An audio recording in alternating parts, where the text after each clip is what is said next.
A quick warning, Music for Two may contain brief language, drug or alcohol references, or several other trigger warnings. We do try our best to stay clear of anything that is too controversial and triggering as we have our conversations. However, we cannot guarantee that the albums we talk about will do the same. We will have trigger warnings whenever possible. With that, on with the show.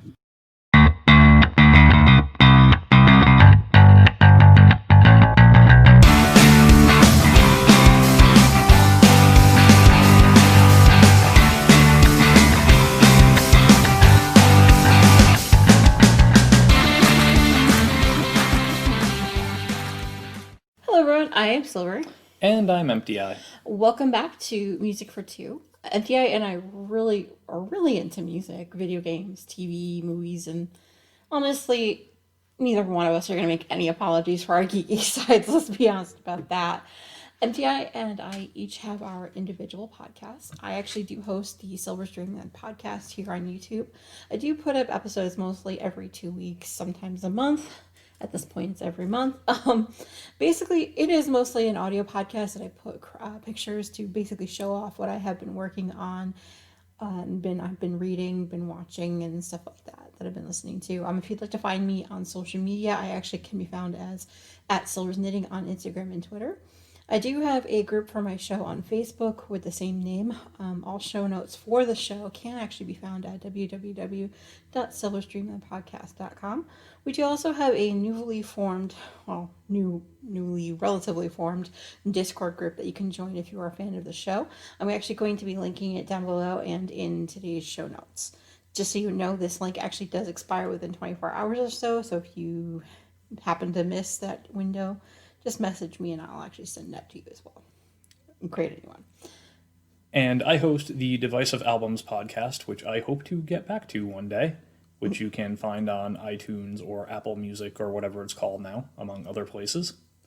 On Twitter, you can find me at emptyeye.com, emptyeye.com, and I also occasionally stream at twitch.tv/emptyeye. Okay, enough about us personally. Let's talk about what Music for Two will be and has been all about once a month or so, or in our case, once a year. Yeah. And I will each actually bring an album that we both like, or one of the other of us like. We actually will be discussing each one individually. What we like about it, what we don't like about it, etc. Everything that we do talk about will actually be linked in our show notes, which we have a new website since the last time we talked. I have dropped the one for our podcast, so you can find us actually at Silverstreamland at podcast.com. On Twitter, we can actually be found at Music for Two Pod 1. We do have a Facebook group for the podcast as well, so please feel free to join us there. I think that's also defunct, if I'm being completely honest. Or you can even subscribe here on YouTube to be notified of our upcoming shows. And that also is for our Silver Dreamland podcast. If you're here, you found it. Anyway. Hooray! Good for you. We hope our discussions will actually be entertaining. We know it has been a while since we recorded together, so maybe that's a tad bit rusty, as in the pause we just had, because I was like, wait, what was I trying to say? Anyway, we might be a little bit rambly. It's hard to say which one. Could be a little bit of both, because we do drink while we're actually recording. So cheers. We're doing some happy coffee with Kahlua. So yay. Yes, yay. All right. I'm just gonna apologize ahead of time for any of that, any amounts of swearing, arguing, anything that happens ahead of time. Okay, with that in mind, let's jump into this episode. Let's go. All right. What I have actually picked this time is actually a collection. This is something we haven't done before, where I picked this particular selection of music from Cyndi Lauper. It's an album they actually titled The Essential Cyndi Lauper. A bit about the album. It's actually, like I mentioned, a compilation of American pop singer Cyndi Lauper. It's actually released as part of a Sony BMG's The Essential series in 2003. Wow. I'm used to saying 2013. 20, yeah, like 20 whatever. Yeah. No, 2000, yeah. Yeah. This album in particular has actually sold 15,000 copies in the United States, according to Nielsen SoundScan. 5 years after this initial release, actually, Sonic Music Entertainment Japan reissued the album accompanied with bonus DVD stuff, which does include 4 new music videos and stuff like that. There was an extended edition that was debuted at number 29 on the Japan's Oricon, I think is how you say that. Oricon, yeah. Oricon, and become her 8th top 40 charting album in the country. The runtime is approximately 59 minutes and 47 seconds. A little bit about Cyndi Lauper, if you don't know. Her full name is Cynthia Ann Stephanie Lauper, born in June 22nd. I like that birthday. She's basically an American singer, songwriter, actress, and activist. Her career has actually spanned over 40 years, which is impressive. Her album, She's So Unusual, in 1983, was actually the first debut album by a female artist to achieve 4 top 5 hits in the Billboard Hot 100. With Girls Just Want to Have Fun. Wow, try that again. Time After Time, She Bop, and All Through the Night all earned her the Best New Artist Award in the 27th Grammy Awards in 1985, if you were wondering, for those that weren't born that year. Her success continued until the soundtrack for the motion pictures The Goonies and her second record, True Colors, in 1986. That album does include the number 1 single, True Colors, and Change of Heart, which actually peaked at number 3. In 1989, she had a hit with a cover of I Drove All Night from Roy Orbison, which is actually a pretty good track. As a spoiler alert. Since 1983, Lauper has actually released 11 studio albums and participated in many other projects. In 2010, Memphis Blues became Billboard's most successful blues album of the year, remaining at number 1 on the Billboard Blues album chart for 13 weeks in a row. So yay. In 2013, she also wrote the Tony Award. She actually won a Tony Award for her composing the Broadway hit musical Kinky Boots, making her actually the first woman to win the category by herself. So, yay. The musical was actually awarded 5 other Tonys, including Tony's Award for the Best New Musical. In 2014, Lauper was actually awarded the Grammy Awards for Best Musical Theater Album for the cast recording, so that's pretty cool. In 2016, the West End production actually won Best New Musical at the Oliver Awards, which is pretty cool too. Anyway, let's see. Lauper sold over 50 million records worldwide. She has actually won awards at the Grammys, Emmys, Tonys, the New York Outer Critics Circle, MTV Music Awards, VMAs, those things, Billboard Awards, and American Music Awards. So the AMAs. Wow. She's also an inductee to both the Songwriters Hall of Fame and the Hollywood Walk of Fame, of course. Lauper is actually one of the few singers to win 3 of the 4 major American entertainment awards. EGOT, I guess is how you say that. EGOT. Yes. Yep. Lauper actually won the inaugural Best Female Video Prize at the 84 VMAs for Girls Just Want to Have Fun, of course. She's actually also, let's see.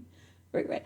It's also recognized by MTV, VH1, and Rolling Stones as one of the greatest music videos of that era, so that's pretty cool. I like that one. She's actually featured in the Rock and Roll Hall of Fame's Museum's Women Who Rock exhibit. That's pretty cool, too.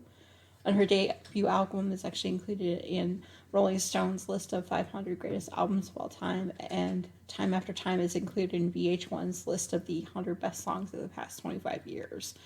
Which is pretty mind-boggling, actually.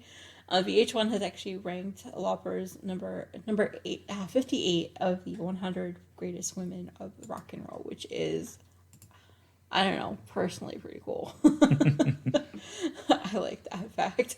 If you haven't been able to tell, I'm kind of a feminist. So anyway. Lauper is known for her distinct image, including and featuring a variety of hair colors and eccentric coloring. My idea for getting her purple hair in the first place was from her. Anyway. And she also has a powerful and distinctive 4-octave singing range, which is very evident in all of her songs. I think in the album that we're reviewing today, she does a lot of you can definitely hear that range. Anyway, Lopper has actually been celebrated for her humanitarian work, particularly as an advocate for the LGBTQIAQ plus rights in the United States. You can tell that the article that we grabbed a lot of the information from is old, because the LGBTQ is now YA plus and more. So anyway, I am rambling. I think it's IA plus, but YA or IA? I think it's IA. Oh, yeah. you know what? Maybe I couldn't that's tell you why. I couldn't tell you what it stood for, mind you, but I know the abbreviation. Anyway, I don't know why YA is on my is in my brain. I think because of a lot of things, like a lot of book choices. I was going to say, were you reading a lot of young adult stuff lately? Kind of. Anyway, back to City. Yes. Her charitable efforts actually were acknowledged in 2013 when she's actually invited as a special guest to attend U.S. President Barack Obama's second term inauguration. So that's pretty cool. Lauper has actually been an LGBTQIA plus rights supporter throughout her career, campaigning for equality through various charities and gay pride events throughout the world. So that's pretty cool. She actually states that she became involved with the gay rights advocacy because of her sister Ellen is lesbian, and because Lauper herself was passionate about equality. So that's pretty cool. Lauper cites her sister Ellen as a role model. So that's pretty cool. Let's see. Oh, her song "Above the Clouds" celebrate the memory of Matthew Shepard, who is a young gay man beaten to death in Wyoming, actually, which is, you can definitely tell based on the song itself. And as she's actually a member of the Matthew Shepard Foundation Board. She's actually devoted a concert tour in 2005 to promoting the foundation's message. So it's pretty cool. She actually co-founded the True Founder. She actually why can I not say that word? Which one? No, it's me, like, personally. I had a brain day. Anyway. She co-founded the True Colors Tour for Human Rights throughout the United States and Canada in June of 2007. Wow. $1 from each ticket actually earmarked for the Human Rights Campaign, which actually advocates equal rights for LGBTQ individuals. So that's pretty cool. I really like her for that. Let's see. Oh yeah, and in April of 2010, Lauper's True Colors United launched the Give a Damn campaign to help get straight people more involved in LGBTQ rights, which is cool. In August of 2008, she actually contributed to an article titled Hope to the Huffington Post, encouraging Americans to vote for Barack Obama in the presidential election for that reason, and and his stance on all that. So that's good. Let's see. She also performed at a 2008 Democratic National Convention, which makes sense because she. And in 2012, she stated that True Colors United, she started that after learning that while 10% of American youth identify themselves as LGBTQ, up to 40% of American homeless youth do so as well. And then the organization itself actually works to end youth homelessness. So, and basically focuses on the experience of the LGBTQ youth. And she set up the True Colors residence in New York City for homeless youth, which is perfect. And it's actually a 30-bed facility that offers temporary shelter and job placement. So that's pretty cool.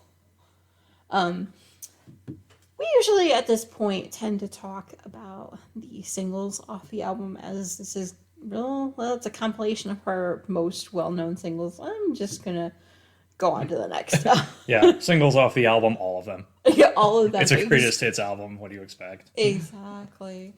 You want to talk a little bit about appearances in popular culture? A little bit. Sure, I can do that. So, Can Cyndi you tell? Cyndi Lauper is and was all over the place in popular culture. She is one of the iconic women in the LGBTQ plus community, along with Cher and Barbara Streisand. I'm guessing that is okay. No, darling. She's Barbara. She's my queen. Anyway. Okay, let's see. She released her second album in 1986, which entered the Billboard 200 at number 42, ultimately peaking at number 4 and going double platinum in the US for sales of over 2 million copies. On that second album, she got more involved with the actual production and songwriting. She at least co-wrote most of the songs with a who's who of various people here. Ezra Mohawk, John Turi, Billy Steinberg, and Tom Kelly. And other guest musicians on the album were Angela Clemens Patrick, Nile Rodgers, Amy Mann, Billy Joel, Adrian Belew, The Bangles, Ellie Greenwich, and Rick Derringer. Well, in January of 2010, Mattel actually released a Cyndi Lauper Barbie doll as part of the Ladies of the 80s series, which I found pretty cool. I'm like, if I had known that in 2010, I would have bought a Barbie, even though I've been, 10 years younger at this point. Oh, yeah. Let's see. In March of that same year, Lauper actually appeared on NBC's The Celebrity Apprentice, coming in 6th place, which I understood. But I definitely, I watched that season mostly because of her and Bret Michaels. That was the only reason why I watched that season, let's be honest. Anyway, I digress. Cyndi actually donated her winnings to the True Colors United organization and performed a song from her upcoming album, Memphis Blues, in the show's live season finale, which, on point. I think I've gone back several times since then, quote unquote, for research for this episode to watch that. Let's see. She also wrote the score to Kinky Boots, like we mentioned before. It didn't surprise me, though, based on her influence and activism within the LGBTQ community. And she has won a lot of awards for it, as we mentioned before, and quite frankly, well-deserved, because yours truly decided to watch Kinky Boots. As part of research for this. Oh, yeah, it was research. Yeah. The third time was definitely still research.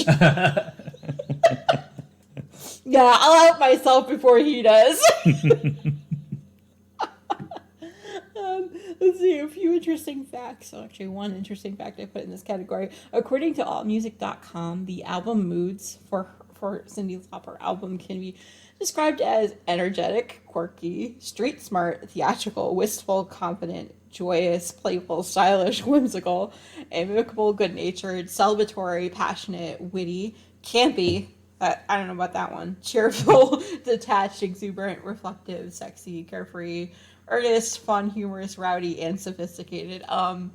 What were you trying to say with all that? All music? I don't understand. Essentially why this album was picked. We've mentioned plenty of times in this little introduction for Cyndi, her greatest hits album, basically, is why it was picked, up until 2003. That's all I need to say, really. Like I said, this woman is so iconic. I cannot possibly cover it all here. I pretty much took a few of the highlights and went from there.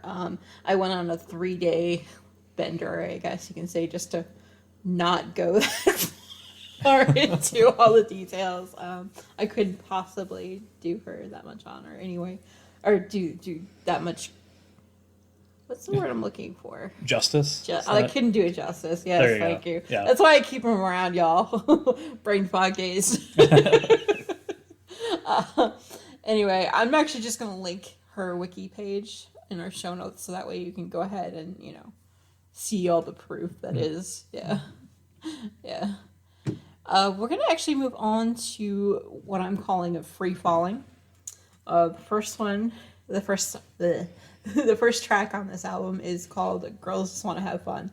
All my notes say is catchy beat, and it's a good way to intro the album itself.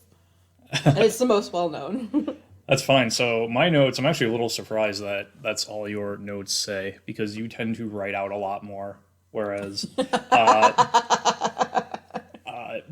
you like to be, I guess, more prepared. Let's just put it this way: I was the girl on her bed with the freaking brush, singing along with a song. That's all I need to write is catchy beat. Okay, so I will just give you a little peek behind the curtain here. My notes, my thoughts on the album, I left myself a little parenthetical, or actually left both of us a parenthetical, that says, I'm going to leave these sketches of notes here and trust myself to pick up the thread of what I meant as we discuss here. This may or may not lead to disaster. So girls just want to have fun. It's probably, if you ask people to name one Cyndi Lauper song, it's probably going to be Girls Just Want to Have Fun, I would say. My note actually has nothing to do with the song itself. It says, talk about Captain Lou. Captain Lou Albano, the late Captain Lou Albano, was the guy who played Cindy's father in the video for Girls Just Want to Have Fun.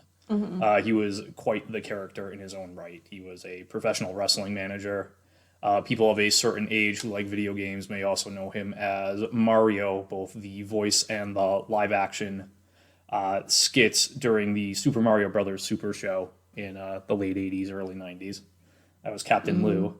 And he, as I mentioned, unfortunately passed away probably about 10 years ago.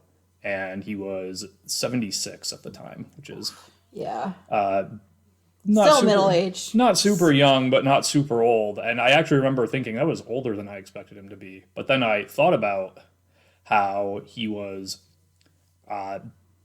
Cindy's father in this video, and then I kind of got to thinking, well, okay, if, let's say Cindy was, at the time I hadn't researched this, I later went back and it turned out I was fairly close. If we presume Cindy was like in her late 20s to early 30s when she broke out and did the video, apparently she and Captain Lou both got a lot of questions like, hey, is he really your father? Like, because he was that convincing. And like I said, they're both kind of big, larger than life characters. So you can definitely see that. But I was like, well, okay, if she was roughly that age and he was very convincing in the role of her father in this video, and I think he was also her father in the Time After Time video as well.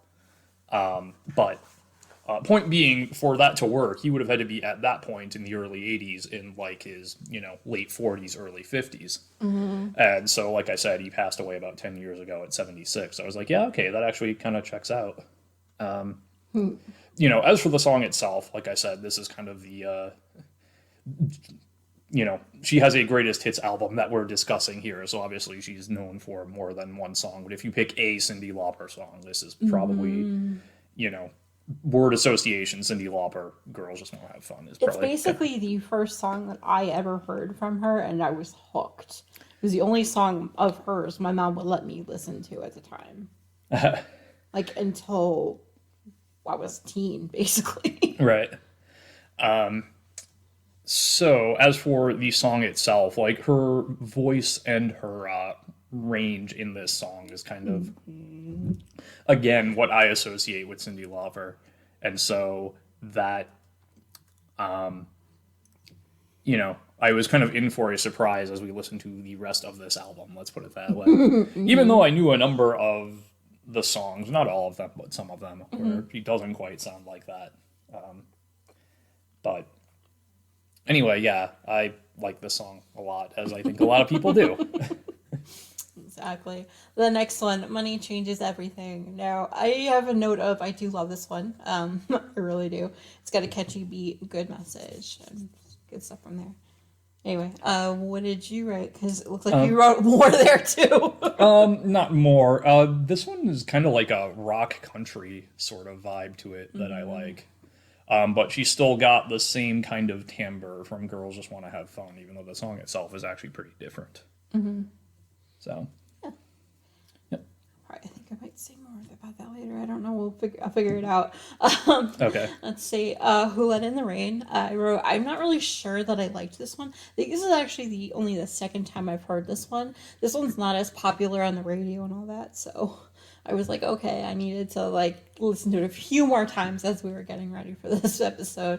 But the song itself seems to be alluding to the fact that when a relationship sours, it's kind of hard to tell who really is at fault for the decline or for when it even or when this even started. So it's an interesting concept for a song. Yeah, kind of alluding to this one not being as well known one of the things I found out in researching a couple of the other songs is that, unlike some greatest hits albums that go kind of chronologically, this one kind of jumps around back and forth throughout her career, I noticed. And we'll discuss that when I get to the song that made me go look this up. Yeah, as for this one, this was, again, you mentioned how she has a big 4-octave range, and this was the first one I said where this doesn't sound like Cyndi Lauper, quote unquote.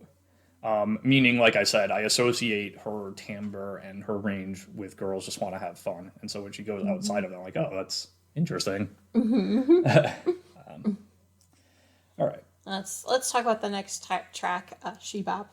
The whole time I was listening to it, well, every time, because I listened to it how many times? Like 4 or 5 times at the very least while getting ready.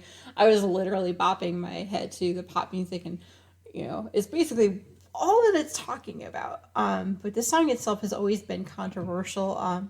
There were some parents that lost their damn minds because of the reference to sexual activities in the in the song itself, even though that's not really what the lyrics say. There was also a picture of Beefcake Mag in the video, which didn't help the issue either. Let's be completely honest.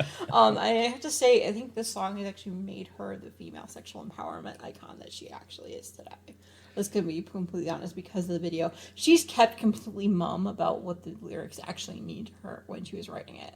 So this song, I remember from what I associate it with is a message board post or like a, music fan blog thing that I read like 20 years ago, where someone said that the lyrics, the chorus taken at face value is, and I quote, "weird looking chick conjugates verb," end quote. And does so incorrectly, I might add. But the chorus to me, and this is not necessarily like a bad thing, sounds almost like one of those like filler choruses where, you're in the studio doing a run through and you're just kind of putting down guide lyrics while you try to figure out what actually goes there. But for whatever reason, that ends up becoming the actual lyric. And sometimes that works out incredibly well. Yeah. To pivot to left field, I'm not going to say Def Leppard this time. That will come later. Don't worry. I noticed listening through some of the episodes, just not even necessarily trying to do it, but it's become kind of a running joke in my head that I have to mention Def Leppard every episode with varying degrees of awkwardness. Honey. But where I'm going this time is You're cute. where I'm going this time is actually to "Sweet Child O' Mine" by Guns N' Roses. Near the end of the song, where do we go? Where do we go now? That was like them sitting in the studio. They're near the end of the song, trying to come up with lyrics to the end of the song, and so they're like literally just sitting around the studio asking, "Well, where do we go? Where do we go now?" And they're like, "Wait, that's actually really good." So that's kind of what this reminds me of. But in spite of that, I actually like this song a whole lot. I do definitely, enjoy big synthy 80s pop. So Let's see, the next track, Time After Time. I could have sworn that this was in more movies than this, but apparently it was actually used as a main theme, sung by Katie Cook and Evie from the Top in 2003. Mark Williams and Tara Moritz performed the song in the Strictly Ballroom soundtrack, which I forgot about. Whoops. Basically in that scene where Scott and Fran do the dance on the rooftop. If you've ever seen the movie, you'll know what I'm talking about. I actually had to Google it and YouTube it. So was Strictly Ballroom, was that the one that was later? Well, there was a movie with Jennifer Lopez that kind of revolved around ballroom dancing. Was that like a remake of Strictly Ballroom? Do you know? I think it might have been. I can't even remember what the name of the movie is now. I can't remember either. I'll have to look it up later. And if I remember to, I will put it down below our little video here so you could, see what we were talking about anyway.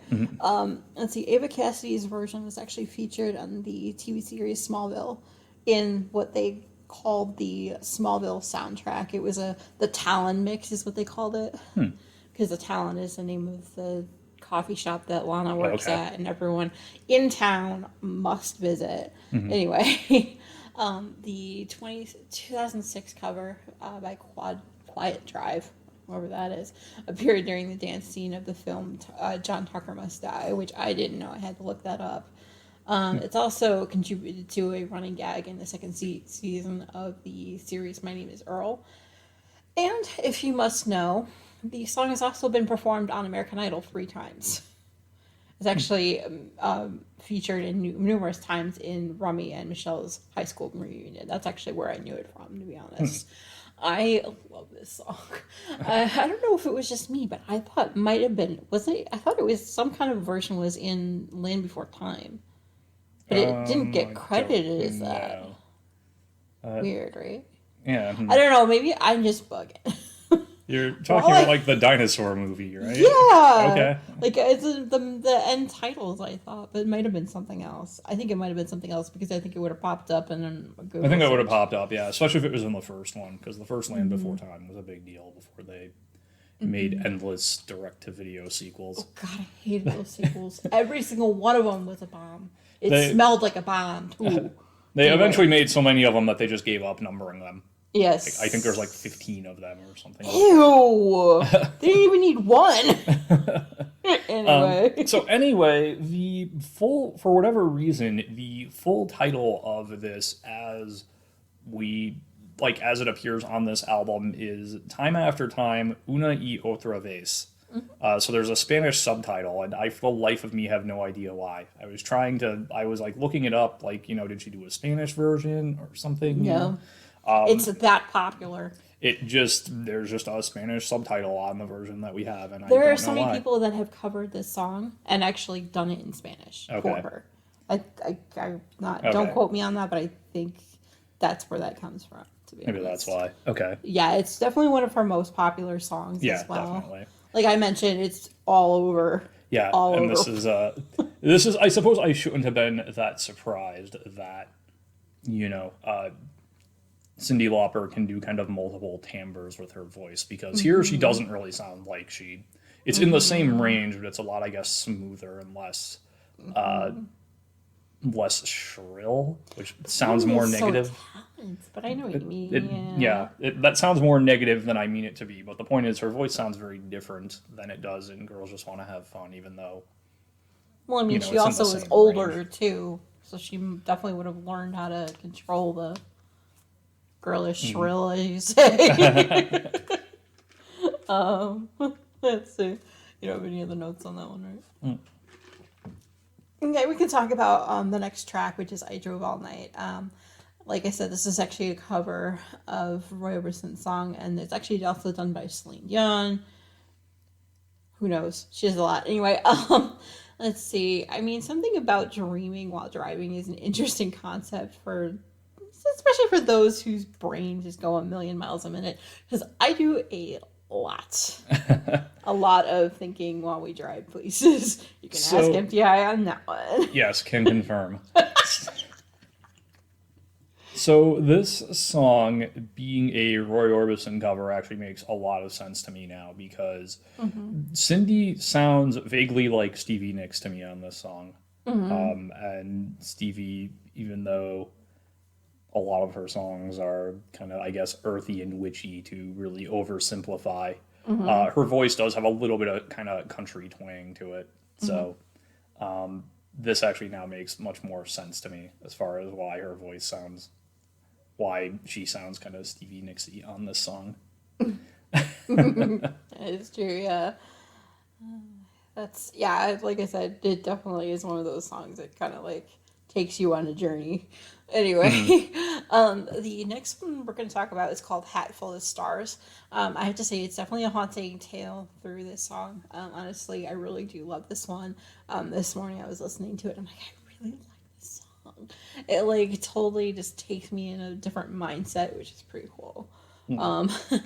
Let's see. Oh yeah, and just as a word of warning, there's a lot of different issues that are addressed in the album itself. The lyrics from this song kind of follow that same thing.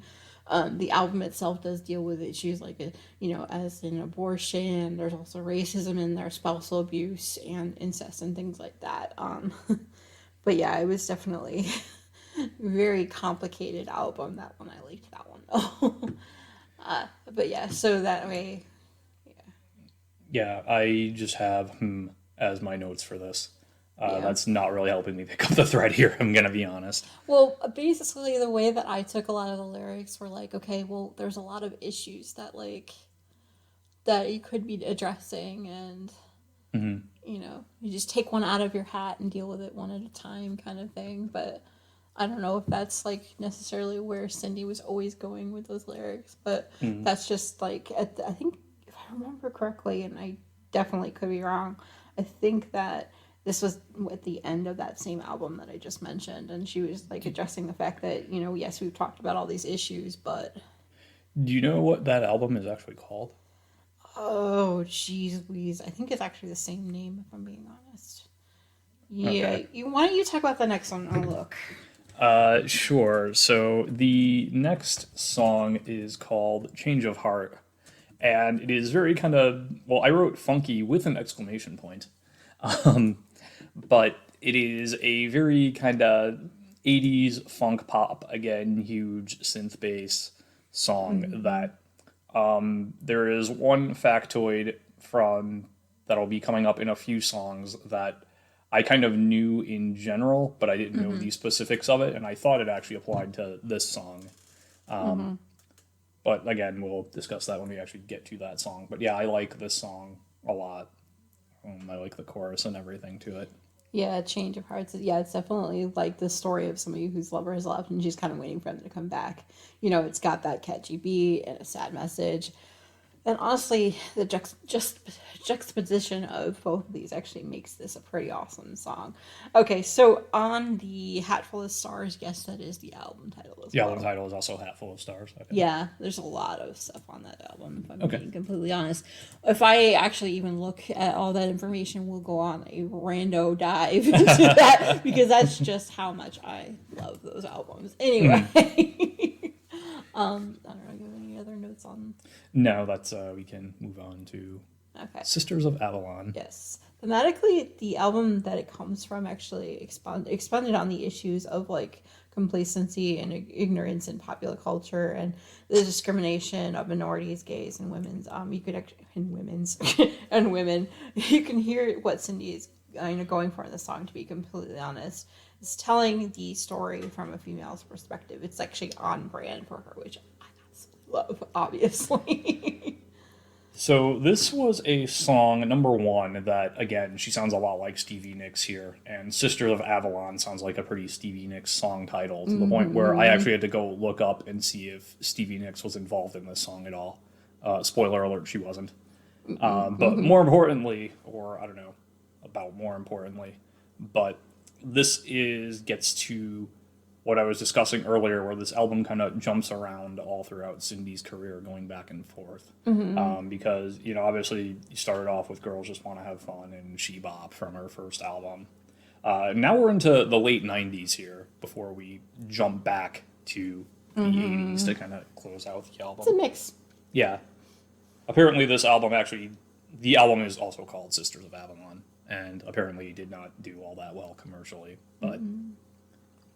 again, this is even though it is a greatest hits album, it is also the essential Cyndi Lauper, which is not often, or I won't say not often, but isn't necessarily 100% the same thing as Cyndi Lauper's greatest hits. Yes. Well, let's see. Let's talk about the next track, All Through the Night. Honestly, it took me quite a few listens through to get what she was talking about. And, and she was talking about trying to forget one's relationship history and just trying to move forward, even if it's only for one night. Wow, my mind was completely blown when I realized that. I actually had to go on a lyric dive. Like I said, I spent the fair amount of 3 days straight looking up most of the lyrics and figuring out, okay, lyrics, what do they mean? What kind of place she was in her life? I didn't just say, oh, I like this one. Oh, I like this one. That's what I did.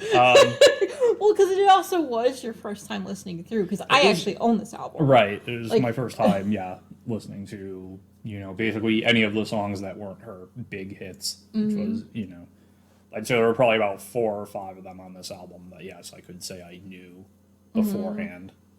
But this one is, for whatever reason, I wrote that this song was fun because I don't pay super close attention to lyrics outside of choruses, I'm going to be honest.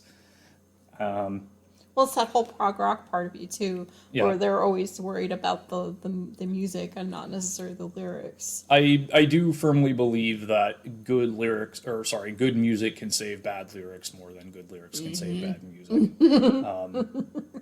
And yes, there are definitely That's your hot take, and you're spilling the tea. Nuclear take there. No, it's hot take. I get you. I do also, tend to listen to at least some bands where in particular, where their philosophy on their lyrics is just kind of treat it as another instrument and prioritize how the lyrics sound over whether or not the lyrics make any damn sense. And I think even a lot of Yes fans would have to agree with me on that one. He's not lying, y'all. Yeah, can you tell me what Close to the Edge is actually about? Because I love it, and it's one of my favorite songs ever, but I could not tell you. I could not tell you anything about what it was actually about. Son. Oh, you'll be lyric diving, and you'll know precisely as much.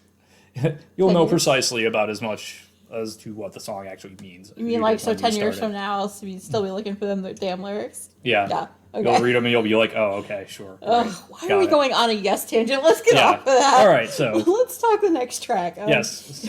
It was called When You Were Mine. I do, like I said, I love the story that the song tells. It was actually covered by Prince as well. Originally it was Prince. Basically, when Prince sang the song, he was singing about a past lover. But when Cindy sings, it actually can be taken that the person that she was in love with loves someone else. In this way, though, you can state that polyamorous or bisexual feelings are okay and right. Which, again, on brand for her, really. It's also kind of on brand for Prince, too. Yeah. So the factoid that I was mentioning is that Cyndi Lauper had a song that it was actually originally written by Prince and given to Cyndi Lauper. And so that was, when I first heard Change of Heart, I was like, oh, this sounds kind of, musically, this sounds like a Prince song.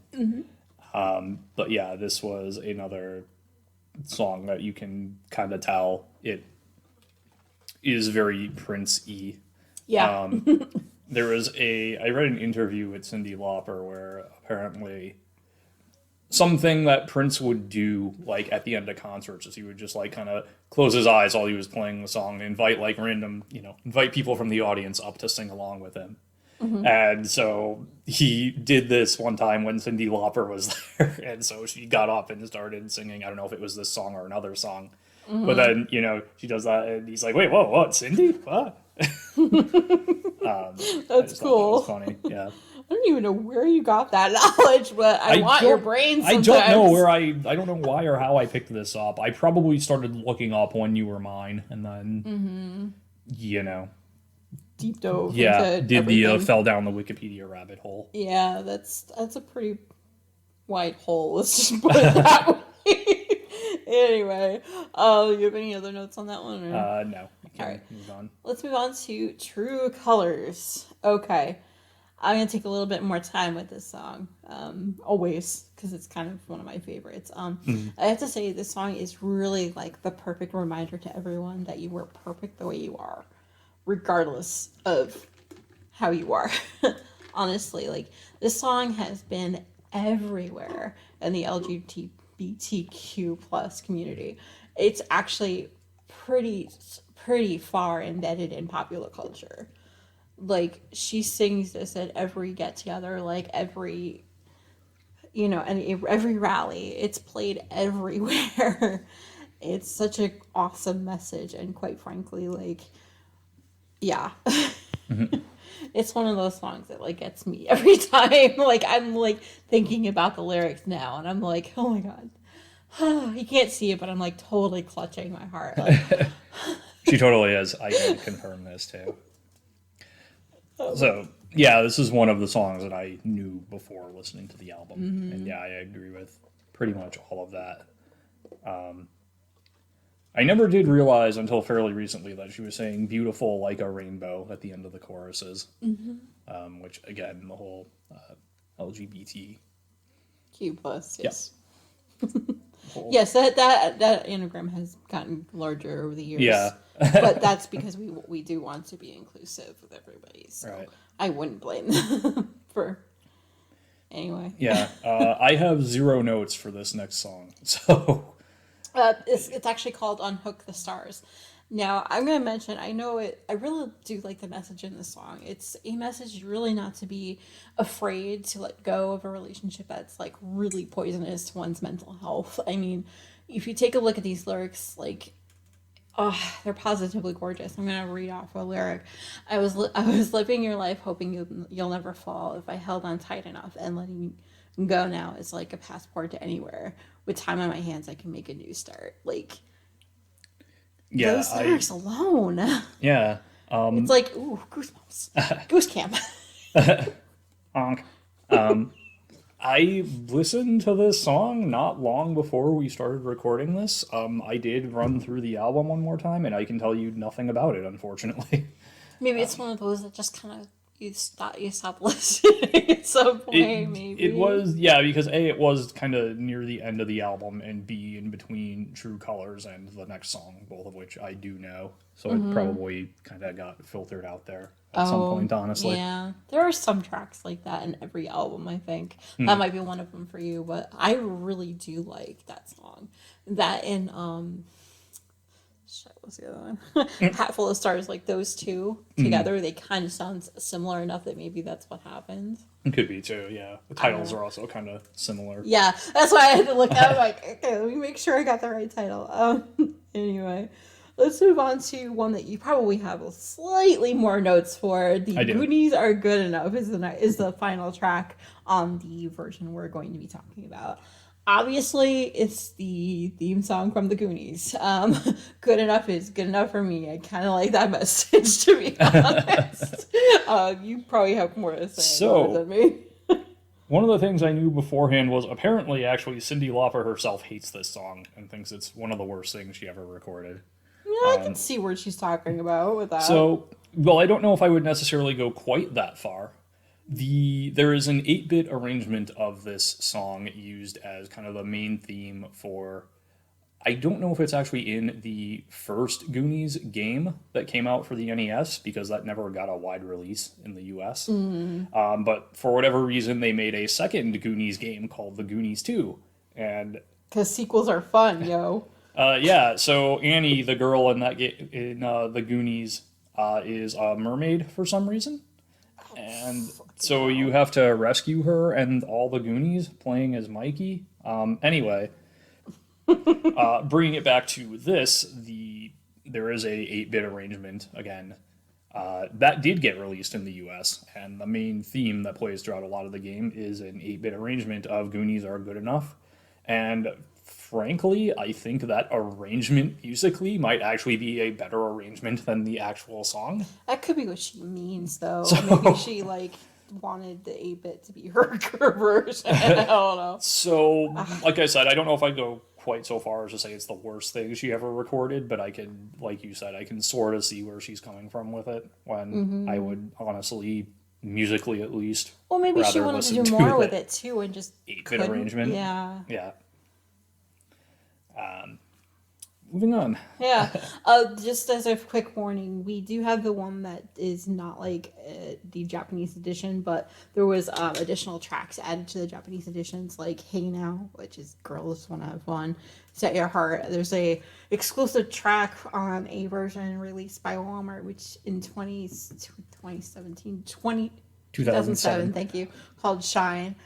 There's also a 2008 Japanese reissue that does have a bonus DVD, which includes like Girls Just Want to Have Fun, Time After Time, True Colors, and I Drove All Night. So that was something I wanted to the very least mention. Okay, our favorite tracks, quite frankly, as I mentioned before, True Colors, hands down. Not only is it a catchy song and beat, the song has basically been a beacon to those of us in the LGBTQ plus community. Society and, let's be completely honest, most popular religions haven't always been the most kind to the community at large. This song actually does call us to us and just reminds us that somebody out there loves us for who we are, even if we're often told differently. It honestly reminds all of us that we're not alone in our feelings. And quite frankly, I am going to include myself in that sentence. I mean, honestly, this year has been quite a bit different, but it's still an uphill battle, let me tell you. We still have work to do, but the song always just gives me hope that we will win this battle. So, in preparing for this episode, I actually, like I said, I rewatched that scene in the DreamWorks uh, movie Trolls where they did this song. Honestly, it was so beautifully well done. I actually was bawling as I was watching it. It's a freaking kids cartoon, but I was freaking crying. To be honest, it's actually the effect on the song, that the song has on me. To be completely honest. How about you? What's your favorite? So I almost feel bad to say Shebop after that. Well, I mean, But I tend to like I don't want to say frivolous, but I guess I will because I did. That sort of more upbeat, kind of, fun-loving, kind of almost goofy side of Cyndi Lauper. Girls Just Want to Have Fun being another song, and She Bop is kind of the epitome of that, despite, or maybe because of my earlier thoughts on the lyrics, where the chorus is just Cyndi Lauper incorrectly conjugates the verb bop. yeah, that's a good point. Yeah. Yeah, we can't all be very deep in thought like me. No. Anyway, I actually overthought that one, I think, if I'm being completely honest. Well, I underthought it, so we're good. Yeah. Well, I mean, it's been a weird year for me, and if you guys didn't know, I'm sure if you've actually watched my podcast, you'll know I actually came out as they them this year to my parents, and it didn't go well. So this song kind of brings that back, but that's not necessarily all my family's fault. Let's be completely honest. I digress. Let's go move on to our least favorite tracks. I at first wrote, I don't think I have one actually, and then I said I pretty much love everything that Cyndi has done. But if I had to say one in particular, I would say Who Let in the Rain. It's not really the song that I reach for when I need a smile, despite me liking the lyrics. So. Yeah, that does kind of make sense because I mentioned in my notes that it doesn't sound like Cyndi Lauper to me, quote unquote. I guess I'm going to say Unhook the Stars since I wrote 0 notes on it and could not recall it despite listening to it probably 2 to 3 hours ago. Got it. That is, yeah. All right. I honestly, my final thoughts on the album in general is, can I go listen to it again? Always. Go right ahead. Compositionally, I thought it was interesting that it sort of jumped around, which is not something you necessarily see a lot of times in a greatest hits album, and it does showcase a lot of different styles from Cyndi Lauper, which was pretty cool and that I didn't necessarily expect. Okay. All right. That's not bad. Yeah. So. Honestly, so my final thoughts is I need to go listen to it again. So what I'm going to do is I'm actually going to go ahead and just pause the recording right now. You won't hear that through the magic of editing. And then we will move on to Emptyeye's pick in just a moment. All right. I guess it is time for my pick. I have chosen the album GTR by the band GTR. And I'm going to skip around a bit to why I picked this album and how I heard about it. I first heard of them when I was reading a Rolling Stone article about Steve Howe, the best known as the guitar player for Yes. It was an article about 10 songs that Steve Howe recorded when he was not in Yes, or recorded without Yes. And he was discussing this album and its lead single, When the Heart Rules the Mind. And he mentioned cracking up when he and the band went to present the album or the song to the record company. The interview isn't really clear on whether it was the song or the album as a whole.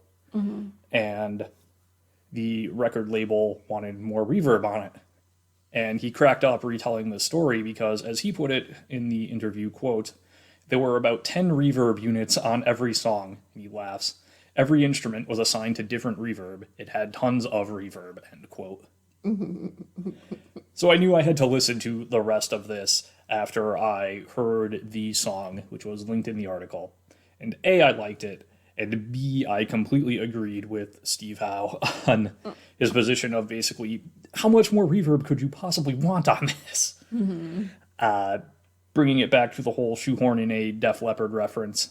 Obviously, I love that whole big 80s production, lots of reverb, lots of, vocals on top of vocals, that kind of thing. And When the Heart Rules the Mind had that in spades, and so I knew I had to listen to the rest of this album.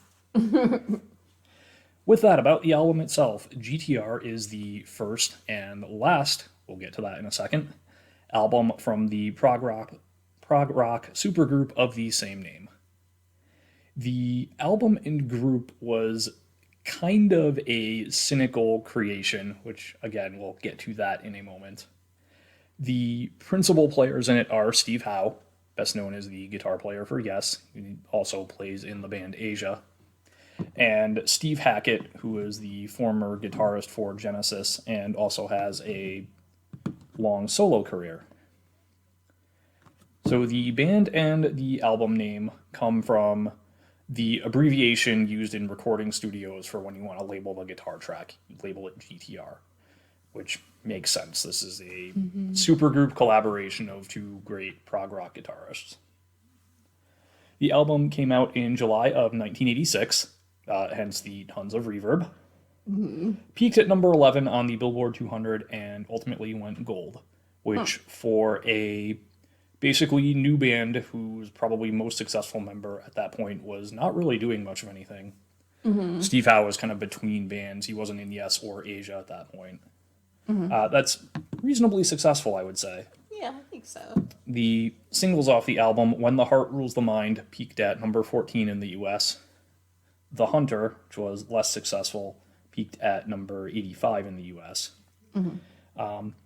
But still, Steve Hackett said later on that it was a successful band. Unfortunately, despite that, after one album and one tour, the band kind of imploded. What I've heard is that eventually Steve Howe and Steve Hackett couldn't stand one another. Well, it's, Steve squared never goes very well. Anyway. So Steve Howe, for his part, said that he was kind of used to being in bands like Yes and Asia, where everyone had sort of an equal level of input.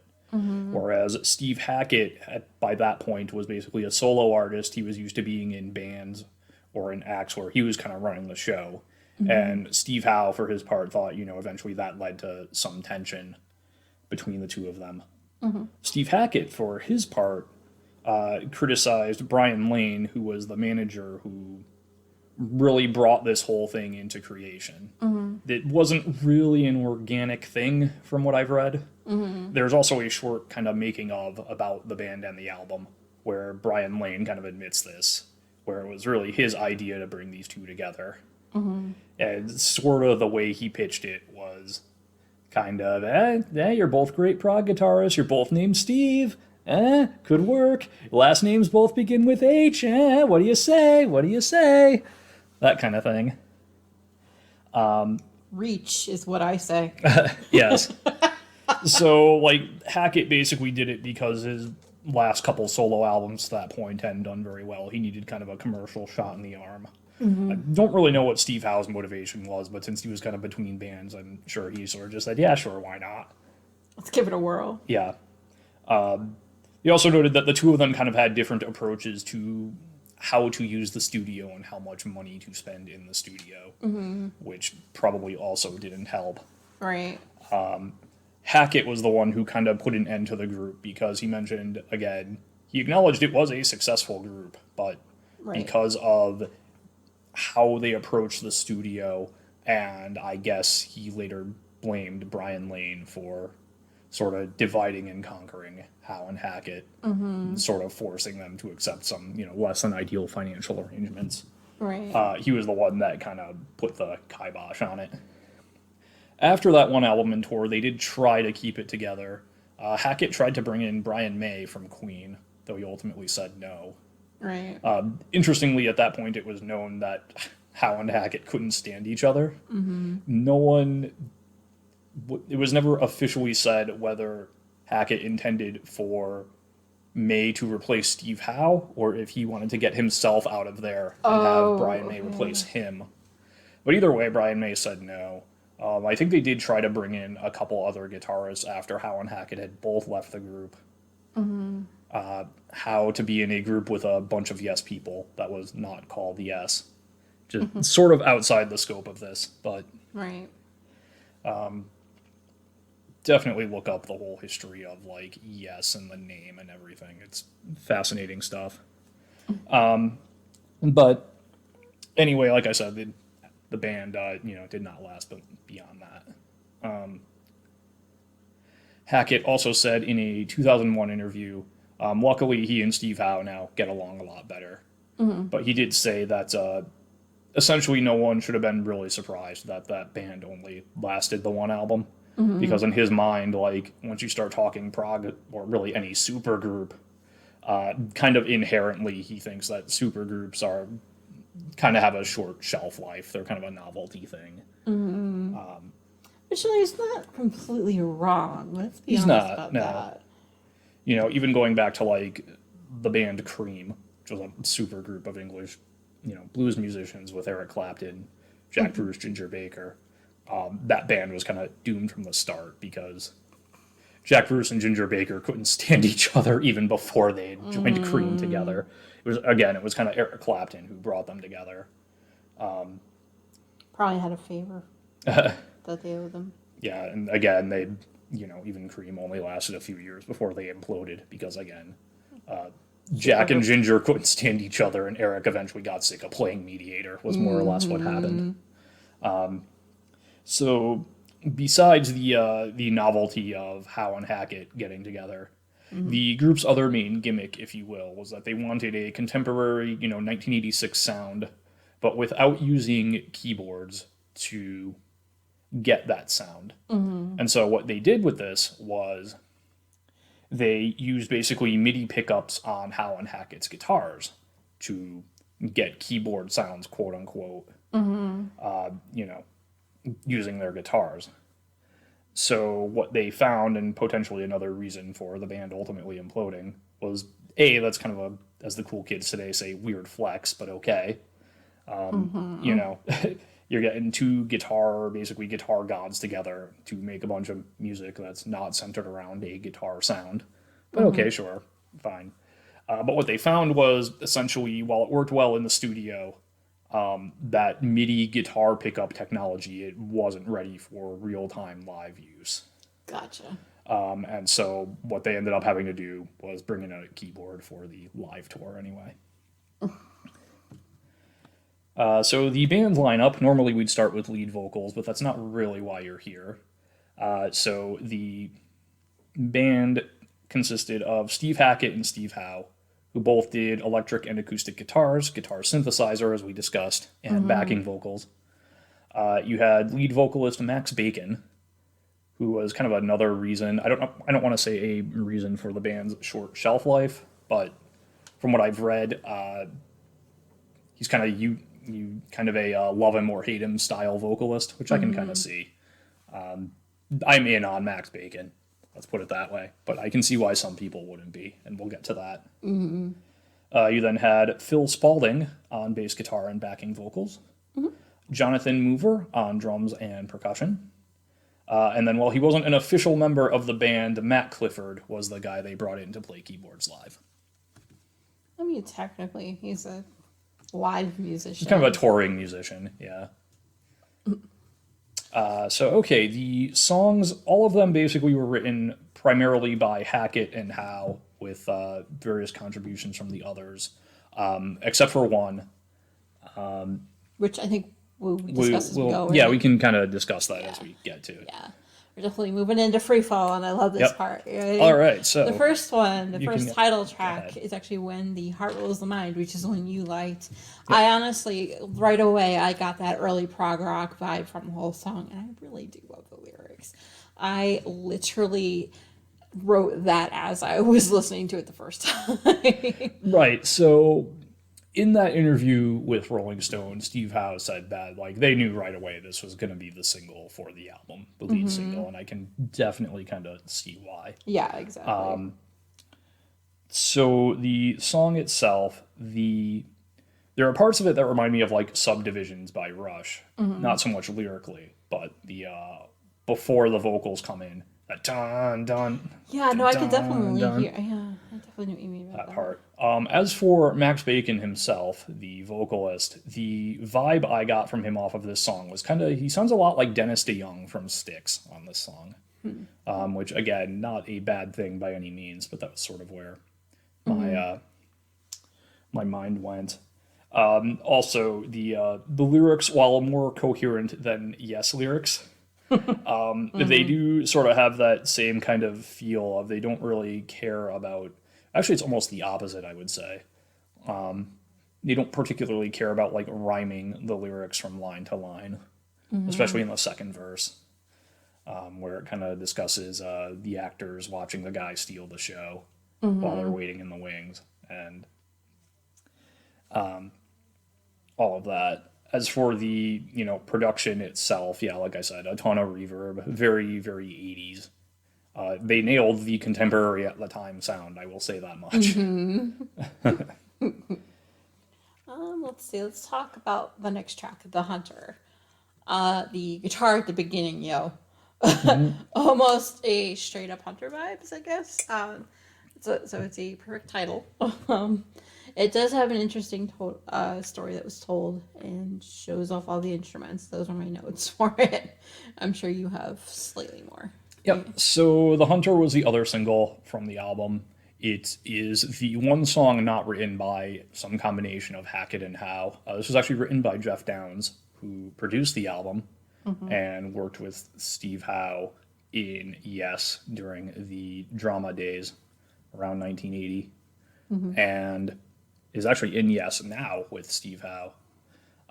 He's probably best known as one half of the Buggles. The Video Killed the Radio Star guys. He actually also worked with Steve Howe in Asia, I should point out. So as for the song itself, again, giant production, especially at the end. You said the Buggles, and my voice goes, eh. The Buggles. That's what I said, Buggles. Did I say Bugles? No, I said Buggles. I thought you said bubbles, like you blow bubbles. No. No, those, the bubbles I get. We've both had some happy coffee here at this point. It's gone. We need some. Yeah. Anyway. Yeah. So the song itself, yeah, again, giant production, tons of vocals layering atop of themselves, a lot of reverb. We're browning out here, apparently. I said we're browning out here, apparently. That was your thing clicking on, wasn't it? No. Okay. That's Mario eating his food. Okay. Sorry, I don't know if you could hear it or the microphone's going to be picking it up, but our cat decided he's hungry and he's eating. So, Anyway, what were you saying? Right. So, yeah, before the we song got itself. distracted. So the other vocalist that Max Bacon reminds me of, although I should probably say this vocalist reminds me of Max Bacon because he actually came first, is especially at the end when he's hitting the higher notes, James LaBrie from Dream Theater. Yeah, you're right. I can hear that. There's a lot of, and that's a comparison we'll come back to throughout this. The next song, Here I Wait, the song that this sort of reminds me of, actually, believe it or not, is I Know There's Something Going On by Frida. I know there's something going on. It's kind of got that same vibe to me in the choruses. Okay. And again, near the end, Max Bacon kind of reaching for some higher James LaBrie style notes, which I think is where a lot of the love him or hate him kind of comes. Yeah. Wikipedia called it a strident tenor, I believe was the phrase used, or I don't know if Wikipedia, I got it from Wikipedia. I don't know if it's their wording or the wording of one of the sources that they use, but It could very either well way. be one of the writers of it. Who knows, right? Yeah. My only notes is that the Oriental instrument at the beginning, I can't quite place it. Don't know if it was definitely something done on the guitars or what it was supposed to be imitating, I guess you can say. Okay. I honestly did not know what to do with the song at first. I did get that early prog rock pop feel to it, so I guess that's what they were going for. I Yeah, don't know. I would say so. Alright, the next song, Sketches in the Sun. Honestly, I like the guitar runs and Kind of Haunting are my only notes. Yeah, so this was Steve Howe's kind of solo showcase piece for the album. And it is kind of reminiscent of some of his other showcase pieces for Yes, Right. Mood for a Day and Clap, where, like you said, more haunting than necessarily technical. Well, he's certainly very capable of that if you listen to Clap. Right. He's on an acoustic guitar and he is shredding on that thing. But it's not necessarily, his primary style of guitar. He likes to do kind of more moody, sort of ethereal pieces. Okay. So, Let's see. Why don't we go on to Jekyll and Hyde? yep. Honestly, I like the showy beginning. That's okay. I do like the beat going on in the background as well, are my only notes. All right. So in the documentary making of for this, they mentioned that they came up with the title because they were, I don't know if it was several riffs from this song or just multiple riffs from different songs, but they were, again, just kind of sitting around, and one of them happened to remark offhand, well, I got sort of a Jekyll and Hyde thing going on here. And they were like, hey, that would be a good title for a song. And Isn't that usually how like that happens? yeah, probably. And so, yeah, this is kind of a more mid-tempo, mid-tempo kind of contemporary 80s rock thing going on. So, Yeah, let's see. The next one, you can still get through. I think that's what that says. I do hear the low register synth start. Make it a better backbeat than a start. I was kind of distracted, I think, by that backbeat there. It was a pretty good song, other than that, and kind of vocals made up for the other issue that I mentioned. So there's that. right. So this song vaguely reminds me of Relax, Don't Do It by Frankie Goes to Hollywood with that backbeat at the start. That dunk, dunk, dunk, dunk, dunk, dunk, dunk. And I also got kind of a West End Girls by Pet Shop Boys vibe from it as well. It's got sort of a similar feel to it. Right. And yeah, again, especially on like the choruses at the end, they're just piling vocals upon vocals upon vocals, and I absolutely love that. The next one, Reach Out, and then in parentheses, Never Say No. I did say pretty good beat, definitely bopping. That's all I wrote. Yeah, so this is another one where you get the Max Bacon, James LaBrie comparisons in the choruses, where again, he's just kind of going for it, and you can tell. And he's hitting it. Reaching out, if you will. Yeah. Anyway. Yep. Moving on To Toe the Line. I wrote Soulful. What'd you write? I wrote, this is basically their obligatory ballad. Okay. Alright, so we both have the So same we'll kind of have the same thought, idea. yeah. So Yeah. we're just going to move on. Yeah, the next one is Hack It to Bits. Yep. Yeah, Hack It to Bits. So much chaos. Oh my god. I don't think my ears kind of knew what to do with it. Melodic but chaotic. I don't know what I think, but I think I kind of like it. Right, so this is, as you can tell by the title, and I guess he reused this title a couple other times, but this is Steve Hackett's big showcase solo piece for the album. It reminds me a lot of the band Symphony X, although again, I should probably reverse that comparison. But yeah, this is, you can see kind of the contrast between Howe and Hackett here, because it's very technical and very, very big sound-wise. And the last one on the album we're going to discuss is there was a few more that were kind of, extras or something like that? Yeah, so we have the version I bought was like the deluxe reissue that just had a couple singles on it, and then it had like a live GTR show that after this I'll just kind of briefly discuss. Okay, so before we get to that, the last song, it's called Imagining. I have to say the lead into the song was so perfect that I almost didn't know when it changed over from Hack It to Bits to Imagining. Honestly, I think I might have been a little bit distracted by that point too. I don't know. I have to say I really do like the acoustic guitar in the song. I low-key thought I was listening to a Shadow version of a Dream Theater song in the first few minutes. It was that similar. But I really do like it.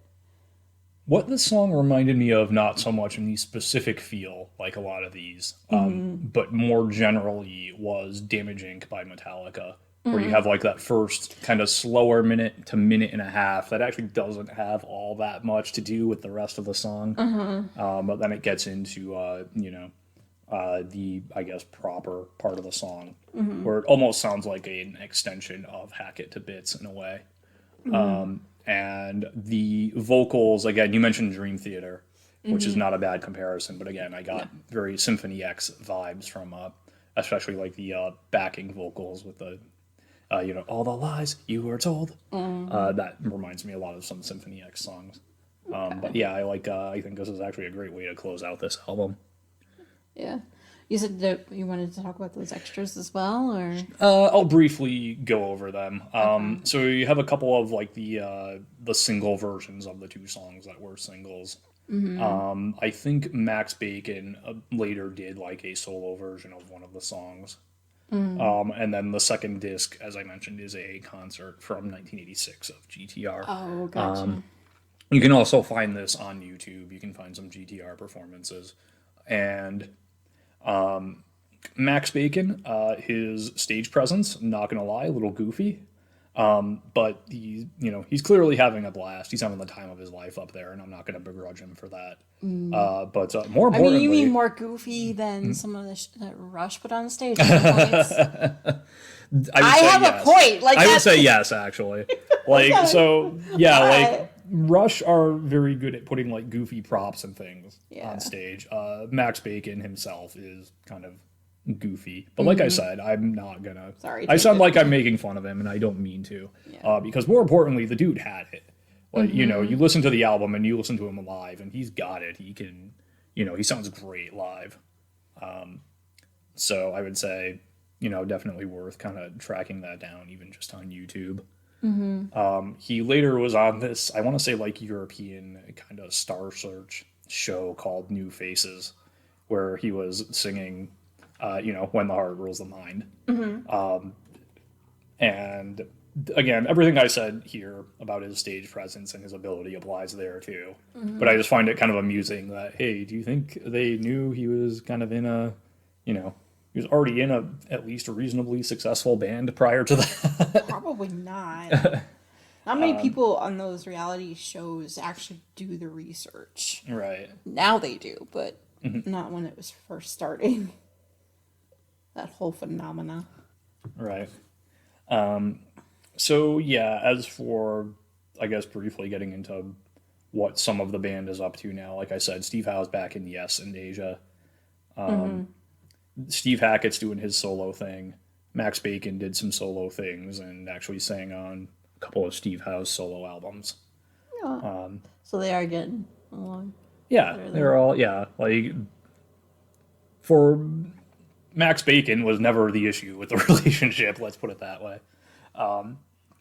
It was just Howe and Hackett, I think, had very different approaches, and so it worked for a while, but was kind of always destined to blow up even without the supergroup designation. But like I said, Howe and Hackett get along better now. Right. So, right. Okay, favorite tracks. I'm gonna say Imagining, basically for all the reasons I mentioned above. Sorry, I'm a little distracted by the cat petting. I think I'm just gonna say When the Heart Rules the Mind. Because that was kind of what got me into this band, and like, you can see why it's the obvious. It's an awesome track. I just, like I said, there's a lot of different things going on in the Imagining song that kind of got my attention, but the fact that they sandwiched it between the single and that song just kind of worked. Least favorite tracks. Toe the Line. I didn't write any notes as to why, but you can probably imagine.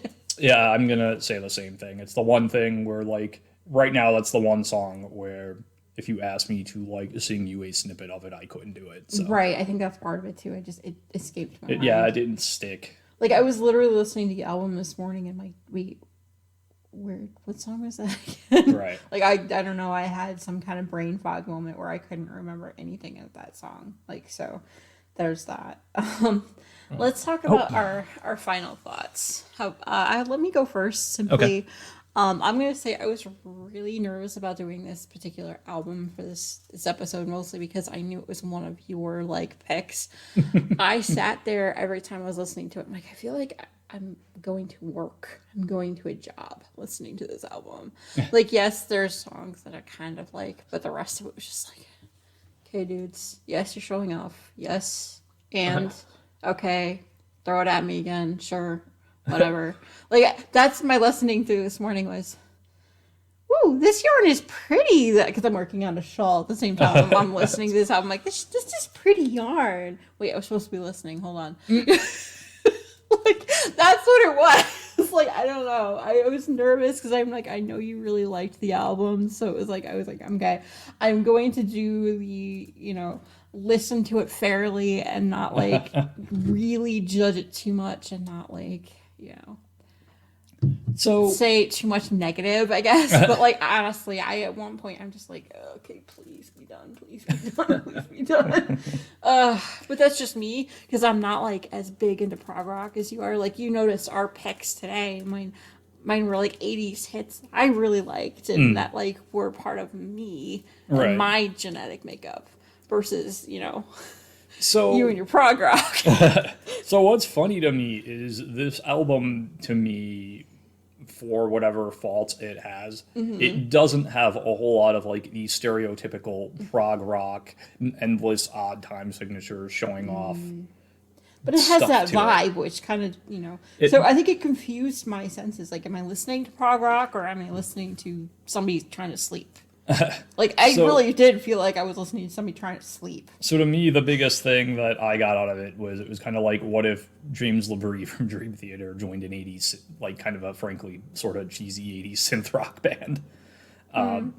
Which, I mean, I like it, don't get me wrong, but that was sort of like, this alternate universe where, James LaBrie ends up joining an entirely different band. Because again, Max Bacon, I guess I should say James LaBrie, higher register James LaBrie sounds a lot like higher register Max Bacon. He does. And so... As someone who likes Dream Theater. Yes, I don't mean that in a bad way. Yeah, no, I mean, I'm saying, like, I can kind of attest to what you're talking about, yeah. Right. But yeah, so I don't mind when you don't like my picks. Let's put it that way. Yeah, and like my thing is too, I think that's part of the reason I glimpse behind the scenes, you guys. We have been trying to record this episode for y'all for about a week or so. Yeah. You won't see this until after the first of the year, but like right now it's actually the 26th. What day were we supposed to start recording this? We were trying for the 19th. Probably the 19th, maybe even the 18th. Yeah. Like, so it was definitely a while, and the reason I kept putting it off was personally because this album was so hard for me to like listen to all the way through. Like, I had at one point I listened to 2 tracks, and I'm like, okay, I forgot those 2 tracks. Let's listen to the whole thing again. Like, so like I did. I felt like I was taking this as a job, which, yeah. I know you don't mind, but it made me nervous, especially because we had already been taking almost a year hiatus from recording episodes too. Right. So I didn't want to put it off for too much longer. But at the same time, it's like, okay. Right. I don't know. You have any other final thoughts about the album? Or? Clearly I like it more than you do. That's Yeah, I was trying to be negative without being negative, but like I really did. Like when I say something felt like a job, I did. Like, after the first song, I think I kind of, like, clued out until imagining. Let's be completely honest. That's like, fair. There were some points where I definitely... Yeah, I do think the bookends are probably the best parts of the album. Yeah.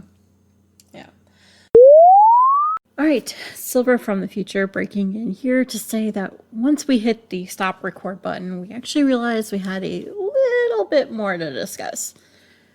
Hope you enjoy it. So, to your point about it being very showy, a lot of the album is really not that outside of the showcase pieces. There's not a lot of the interminable guitar solos, not a lot of odd time signatures for the sake of odd time signatures. The album as a whole is pretty short, probably about 37 minutes for the regular edition, if you will.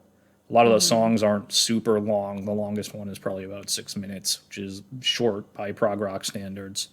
It's really not a very flashy, showy album in that regard. If anything, it's kind of what if a bunch of prog rock musicians got together and did an 80s synth rock album, in my opinion. Whatever else you want to say about it. Yeah, that's it. Like what I said, I was already mean enough for this episode. All right, well, with that, we're going to go to our outro, the last part of our episode. I just want to say thank you for joining us. I have to say, I don't know when our next episode is going to be live. All of our show notes can be found at www.silverstreamlivepodcast.com. It's actually a WordPress type deal, so you can see a lot of blog entries from both podcasts and random stuff that comes in my head. Anyway, I'm on a rant. On Twitter, we can actually both be found at Music for Two Pod 1. We do have a Facebook group as well. I think that's a defunct. So if anything, just go look up Silver Streamland and you'll see everything there as well. Just please go ahead, feel free to join us there on our Facebook group, or you can even subscribe here on YouTube, and we'll notify you when we have upcoming shows, because they're going to be pretty far flung, I think. If you're a fan of crafting podcasts, you might want to stick around for me, maybe, because it is my channel technically. Anyway, any changes to our recording schedule can be found there. Most of the time I will try to put hey, we're doing something funky, something new for Music for Two, so that way you can always know. I do have a episode list there as well, so if you'd like to go ahead, you can follow that particular list, and it'll be added. This episode and others will be added to that list, so it's a little bit easier to find than my own episodes. I did some organization since the last time we talked. Anyway, like I keep mentioning, I do host the Silver Streamland podcast here on YouTube. If you'd like to subscribe to my podcast as well, I'd be really most appreciative. I am on most social media platforms as well. On Instagram and Twitter, I am at Silver's Knitting. I do tend to use Instagram a lot more. However, I am on Discord as Silver D, and then it's the hashtag 8858. I believe. Let me double check that while you do your outro there. Sure, I host the Divisive Albums podcast, which I one day hope to get back to. You can find that on iTunes or Apple Music or whatever it's called. On Twitter, you can find me at emptyeye.com, emptyeye.com. I also have a website at emptyeye.com. And lastly, I occasionally stream at twitch.tv/emptyeye. Cool, yes, and it is 8858 for the hashtag. And just so you know, like I said, I will put a link to the Discord group for my podcast group down below in show notes and our page show notes. So with that, we will actually see you when we see you. Bye, everyone. Bye-bye.